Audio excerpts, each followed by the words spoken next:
तो जैसा कि आप लोगों ने पिछले पार्ट में देखा था कि किचन उस कोल्ड कोर को डिस्ट्रॉय करके उस सिटी को उस मीटेओराइट से बचा लेता है। फिर वो सभी अगले स्प्लिट फ्रैगमेंट्स को ढूंढने निकल जाते हैं, लेकिन रास्ते में उनकी गाड़ी खराब हो जाती है, जिस पर सॉलो गाड़ी के रिपेयर के लिए मटेरियल ढूंढने निकल जाता है। तभी हमें पता चलता है कि कई साल पहले सॉलो ने अपने कई साथियों को यहाँ पर खो दिया था, क्योंकि एक मॉन्स्टर ने उन्हें जान से मार दिया था। फिर सॉलो एक गुफा में पहुंचता है, जहाँ पर उसे एक सैक्रिफाइसल मैजिक फॉर्मेशन दिखाई देता है, जिसे डीमन रिलम के खोलने के लिए क्रिएट किया गया था। जिसे देखकर शाओलो को पता चलता है कि पिछली बार उसके दोस्तों को इसी सैक्रिफाइस के लिए फंसाया गया था। तभी शाओलो पर वही मॉन्स्टर हमला कर देता है, लेकिन सही टाइम पर शाओलो के दोस्त आकर शाओलो को बचा लेते हैं, जिसके बाद किचन अपने आयरन रॉड का इस्तेमाल करके उस मॉन्स्टर को मार देता है। अब आगे तो इस पार्ट की शुरुआत में हम देखते हैं कि कीचन अपने दोस्तों के साथ अगले स्प्लिट फ्रैगमेंट्स की जगह के लिए निकल जाता है, और कुछ घंटों के सफर के बाद वो लोग फाइनली उस जगह पर पहुंच जाते हैं। और उस जगह को देखकर वो बहुत हैरान होते हैं,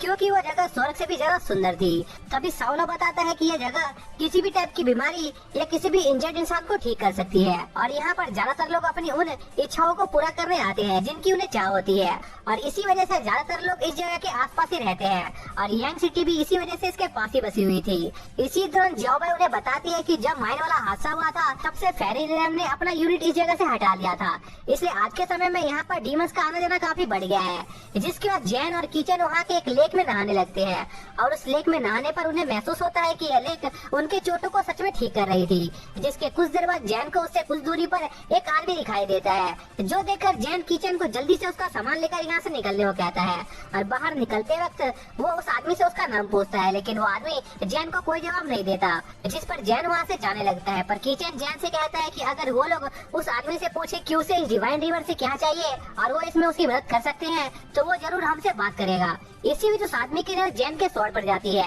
जिसे देखकर उस आदमी को उस डेविल स्वॉर्ड के पिछले मालिक की याद आ जाती है, जिसका नाम सीटीएन था, और सीटीएन ने उस आदमी को बड़ी आसानी से लड़ाई में हरा दिया था। जो सुनकर जैन उस आदमी से कहता है कि वो जिस आदमी के बारे में बात कर रहा है वो उसे नहीं जानता है, और शायद से वो आदमी जैन और किचन को कोई और ही समझ रहा है जो वो नहीं है। जिस पर वो आदमी कहता है कि वो उस स्वॉर्ड को अच्छी तरह से जानता है, क्योंकि उसी स्वॉर्ड की वजह से उसके चेहरे पर एक निशान बना था। साथ ही वो आदमी जैन से उसकी वो स्वॉर्ड उसे यहीं पर छोड़ देने को कहता है, क्योंकि उस स्वॉर्ड का यूज सिर्फ एक रियल डीमन हंटर ही कर सकता है। जो सुनकर जैन को गुस्सा आ जाता है, और वो उस आदमी को दिखाने के लिए कि वो इस स्वॉर्ड के लायक है, जैन उस आदमी को उससे लड़ने के लिए चैलेंज करता है। जो देखकर किचन जैन को रोकने की कोशिश करता है, लेकिन तभी वहाँ पर जियाओबाई आ जाती है, जिस पर किचन जियाओबाई को पूरा मामला समझाता है। जो सुनकर जियाओबाई उस आदमी को वहाँ से जाने को कहती है, लेकिन वो आदमी सीधा जियाओबाई पर ही अटैक कर देता है, जो देखकर वो सभी लोग बहुत शौक होते हैं। तभी वहाँ पर जिंग आ जाती है, जो उन सभी को बताती है कि वो आदमी एक भटकती हुई आत्मा है, और वो उसे इसलिए पहचान पाई क्योंकि उसके हाथ में डार्क बोन स्वॉर्ड थी। साथ ही जिंग उस आदमी से कहती है कि अगर वो जैन से इस वक्त लड़ेगा तो उनके बीच की फाइट फेयर फाइट नहीं होगी, इसलिए जिंग उस आदमी से जैन को रिकवर करने का टाइम देने को कहती है, जिस पर वो आदमी मान जाता है और जैन को रिकवर करने के लिए 12 घंटे का समय देता है। जिसके बाद वो सभी अपने व्हीकल में वापस लौट आते हैं, और जिंग सभी को उस आदमी के बारे में बताना शुरू कर देती है, जहाँ पर जिंग मुझे बताती है कि उस आदमी का नाम वॉल्ट है, और उसने दुनिया का सबसे ताकतवर स्वॉर्ड बनने के लिए पिछले डीमन किंग से उसकी डार्क बोन स्वॉर्ड चुरा ली थी। जिस पर उस डीमन किंग ने वर्ल्ड को मारने के लिए अपने बहुत सारे स्टूडेंट को भेजा था, लेकिन उस दिन वर्ल्ड ने उन लोगों के साथ साथ उस डीमन किंग को भी जान से मार दिया। जो सुनकर जियाओबाई को एहसास होता है कि अगर वो लोग मिलकर भी उस आदमी से लड़ेंगे फिर भी वो लोग हार जाएंगे, लेकिन जैन अभी भी हार मानना नहीं चाहता था, क्योंकि जैन का मानना था कि अगर उसकी स्वॉर्ड का पिछला मालिक एक बार उस आदमी को हरा चुका है तो वो भी उस आदमी को हरा सकता है। लेकिन किचन इसके लिए बिल्कुल भी तैयार नहीं होता है, और वो जैन से अभी यहाँ से भाग चलने को कहता है, ताकि वो लोग फ्यूचर में और ज्यादा ताकतवर होकर उस आदमी का सामना करे। लेकिन जैन भागना नहीं चाहता था, और वो उस आदमी से लड़ने के लिए पूरी तरह से तैयार होता है। जिसके अगले दिन जैन और वोल्ट की लड़ाई होने वाली होती है, लेकिन लड़ाई से पहले शाओलो जैन की स्पीड को बढ़ाने के लिए उस पर कोई मैजिक करता है। साथ ही जैन जिंग को उसके सिल्वर कोटिंग वेस्ट के लिए शुक्रिया करता है, जिसके बाद उनकी लड़ाई शुरू हो जाती है, जहाँ पर शुरुआत में जैन उस आदमी पर अटैक करता है, लेकिन वो आदमी उस अटैक को डॉज कर लेता है। जो देखकर जैन उस आदमी पर अपनी स्पीड बढ़ाकर लगातार अटैक करने लगता है, लेकिन जैन चाहे कुछ भी कर ले, वो आदमी जैन के सभी अटैकों को डॉज कर रहा था। तभी वोल्ट जैन पर अटैक करता है, लेकिन जिंग की वेस्ट की वजह से वोल्ट के अटैक का जैन पर कोई असर नहीं होता। जो देखकर वोल्ट एक बार फिर से जैन पर अटैक करता है, और इस बार जैन को थोड़ा सा घायल करने में कामयाब हो जाता है। है, जो देखकर जैन अपने आसपास मौजूद रेत का इस्तेमाल करके उस आदमी का ध्यान भटकाने की कोशिश करता है, लेकिन वो आदमी उसे बच जाता है और जैन के अटैक को फिर से ब्लॉक कर लेता है, जिसके बाद वो दोनों एक दूसरे पर लगातार अटैक करने लगते हैं। लेकिन तभी जैन उस आदमी के शॉट को पकड़ लेता है और उस पर एक अटैक करता है, जो देखकर जैन को लगता है कि इस बार उसका अटैक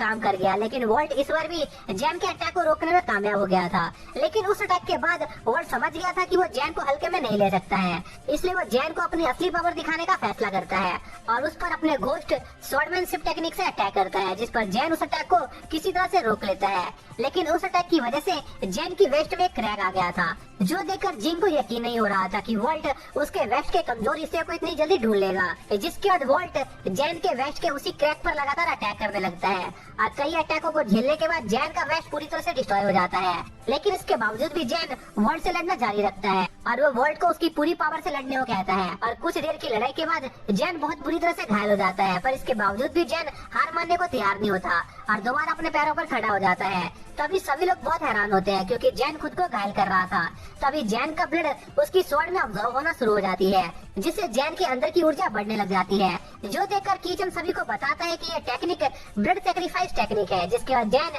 वर्ल्ड पर एक अटैक करता है, जिससे वर्ल्ड ब्लॉक नहीं कर पाता, जो देखकर जैन लगातार वर्ल्ड पर अटैक करने लगता है, जो देखकर जैन के सभी दोस्त बहुत हैरान होते हैं क्योंकि जैन की पावर बहुत ज्यादा बढ़ गई थी। तभी वॉल्ट जैन को बताता है कि वो अभी भी चीटियन जितना ताकतवर नहीं हुआ है, जो कहने के साथ ही वॉल्ट को उसके पास के विजन आने लगते हैं जहाँ पर उसने चीटियन से लड़ाई की थी। साथ ही वॉल्ट को चीटियन का खतरनाक अटैक भी याद आ जाता है जो उसने वॉल्ट को हराने के लिए किया था। तभी प्रेजेंट में जैन एक बार फिर से वॉल्ट पर अटैक करता है, लेकिन वॉल्ट जैन को दूर उड़ा देता है, जिससे जैन एक रिवर में गिर जाता है। पर इतना ज्यादा घायल होने के बावजूद भी जैन हार मानने को तैयार नहीं था और वो दोबारा से उस डीमन से लड़ने के लिए खड़ा हो जाता है, जो देखकर वर्ल्ड को जैन में काफी ज्यादा इंटरेस्ट आने लगता है क्योंकि वर्ल्ड को लग रहा था कि जैन जरूर उसकी इच्छा को पूरा कर सकता है, जिसके बाद उन दोनों की लड़ाई चलती रहती है। तभी जैन अचानक से अपने दोस्तों की तरफ बढ़ने लगता है और उन पर अटैक कर देता है, जिस पर कीचन जैन को रोकता है और उसे होश में आने को कहता है, पर जैन होश में नहीं आ रहा था क्योंकि जैन को वो सभी लोग डीमंस की तरह दिखाई दे रहे थे, इसलिए वो उन सभी लोगों को मिटा देना चाहता था।